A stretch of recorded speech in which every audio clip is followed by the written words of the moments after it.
One night, a woman is being brutally attacked in her own home. She tries to fight back, but the attacker pulls out a gun and fires. Not long after, the police arrive at the scene. The victim, a woman named Helen, is found dead.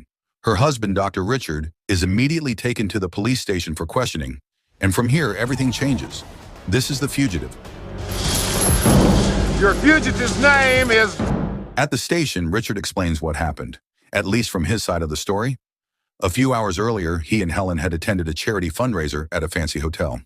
After the event, they went home together. On the way back, Richard suddenly received an emergency call from the hospital, even though he was supposed to be off duty that night. He was disappointed because he had wanted to spend the rest of the evening with his wife. Still, he turned around and went in to work. According to Richard, when he finally returned home, he found Helen unconscious on the floor, and the attacker was trying to escape. In the struggle that followed, Richard noticed something very specific about the man who killed his wife. The attacker was disabled, with a prosthetic arm on one side. This is the point where the police start doubting his story. To them, it sounds impossible. How could a man with one prosthetic arm overpower a healthy woman, then get away from the scene without a single injury or any trace left behind? Things get even stranger when the police find no signs of forced entry at Richard's house. No broken windows, no damaged locks. Whoever came in, if anyone did, either had a key or was let inside. Then there is the question of motive. Nothing valuable is missing, so it does not look like a robbery.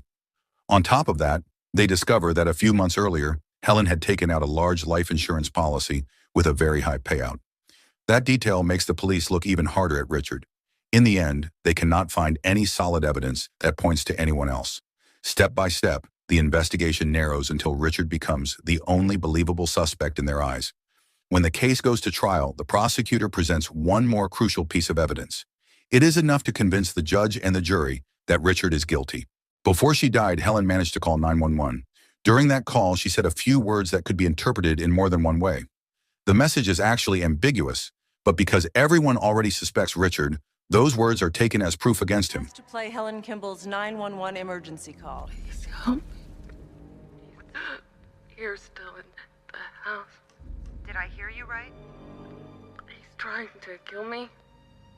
Ma'am? Believed to have carried out a premeditated murder, Richard is sentenced to death. Of course, carrying out a death sentence takes time. While waiting for his execution, Richard is sent to a special prison, together with several other inmates.